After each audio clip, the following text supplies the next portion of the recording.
to be a tutorial for this aqua blue eye look that I have on right now, and it's using the Revlon Photo Ready Quad in Bohemian. And it took me a while to kind of figure out this little sets of eyeshadows because it comes with a powder primer, which I have just been using as a regular eyeshadow. So I've just been using it that way. And the sparkly top coat. The top coat is actually really, really pretty. When I first got it, I tried to just apply it dry. I had a feeling I wasn't using it right, so I went back and used it. I'm going to show you how I apply it in the video to just kind of make it come to life. It is so gorgeous. It has little holographic glitters in it,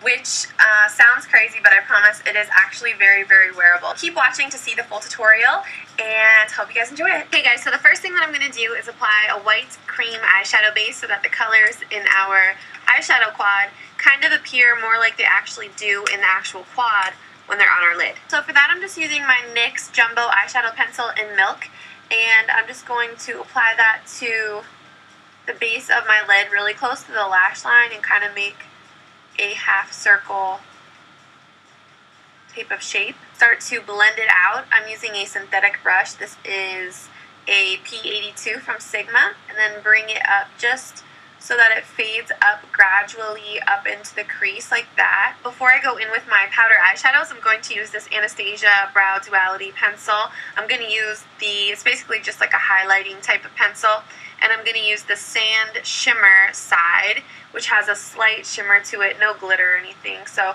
I'm going to apply that into my lower waterline. And then I'm going to use this Revlon Photo Ready Quad in Bohemian. For the lid, I'm going to be using this really, really bright Aqua. It's kind of like a seafoam green. I have that on a smaller shader brush, so I have more precision. This is an E55. Yeah, an E55. Patting it all over the lid and then just blending it with that same E55. Oops, that same E55 all the way up through the crease. So now I'm switching up to a medium angled brush. This is an E70, and I'm going to use that to apply my highlights. And for that, I'm using this color down here, which is like a peachy champagne type of color.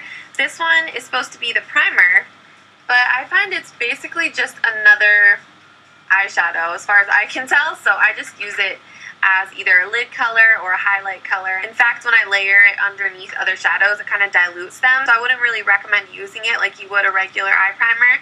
I would just kind of use it as another eyeshadow, but it's really pretty. So then you want to pick up any basic crease or blending brush. This is an E25, and I'm using that to apply this darker brown in the quad. What I did first was just kind of tap it along the outer edge of my eye like that, and then once you have that on there, that's when I go back and forth and kind of wiggle my brush around to blend the color around. Flick it upwards so you get a little bit of crease definition with that darker brown.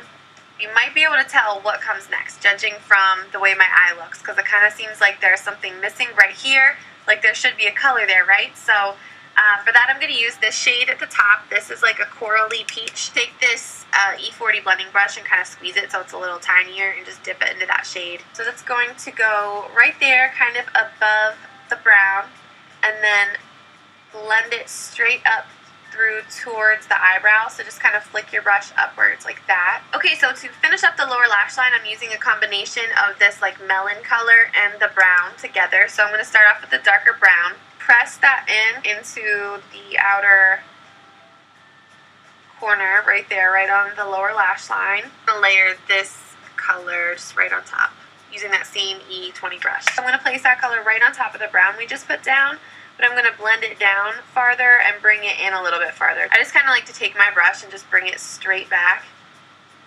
just in that center part of my lower lash line. Okay, so for my eyeliner, I'm using my Maybelline Eye Studio gel eyeliner in brown.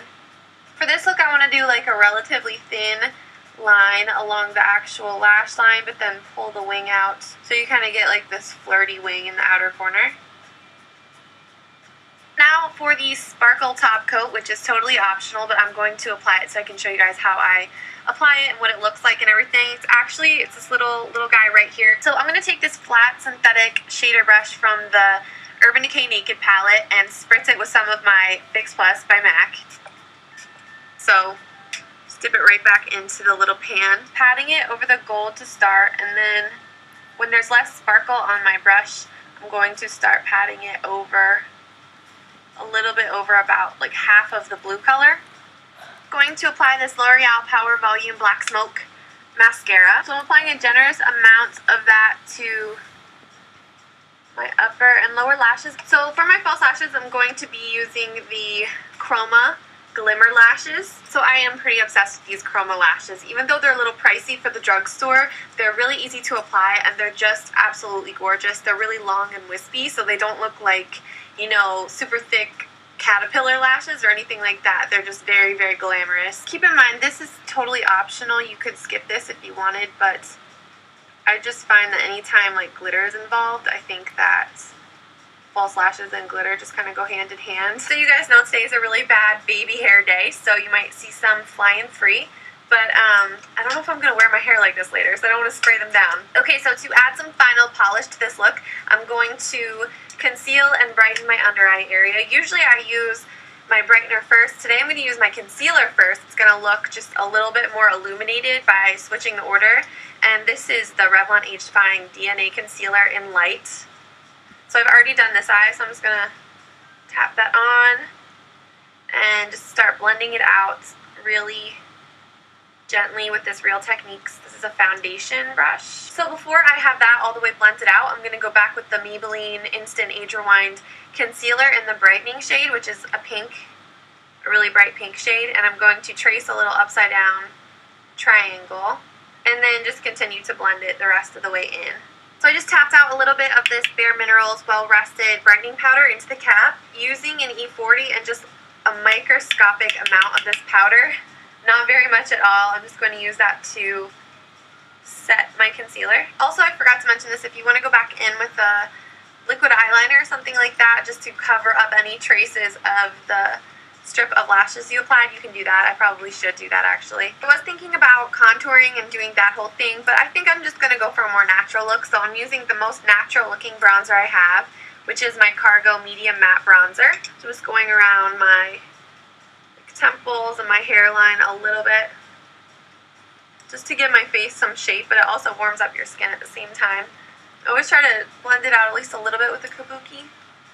NYX Mocha. This is the best blush ever. So this is definitely my go-to. It feels like it's loose. When in doubt, Mocha. The thing about this one though is you really have to be careful. This is just an angled F40. You really have to be careful because it has a lot of color payoff. It's easy to overdo it, which is fine. You can just blend right over it, but just so you know, little warning. This is the Maybelline Color Whisper in Ooh La Lilac. So this is like a brighter purple. So I'm going to put that on first. Kind of a pastel purple, so I'm going to tone it down with this other Maybelline Color Whisper in Lust for Blush. This has been an amazing color. I take it with me everywhere I go. I love this one. I do really like to wear both of these Color Whispers separately, but I just thought I'd mix it up today to mix it up. I wanted to show you this little dress thing I have on. It kind of looks like I'm just wearing a really plain black shirt, but it's actually not. It's like a t-shirt dress. I have been wearing this a lot lately just because it's so comfy and it has a really cool graphic eagle. And then I just have some random bracelets from H&M and Charming Charlie. And I also have these like really bright colored slippers on. Love this though. I think it's so fun because you can kind of dress it up. I've done that, or you can dress it down like I obviously did today. So thank you guys so much for checking out this tutorial. I really hope you liked it, and I will see you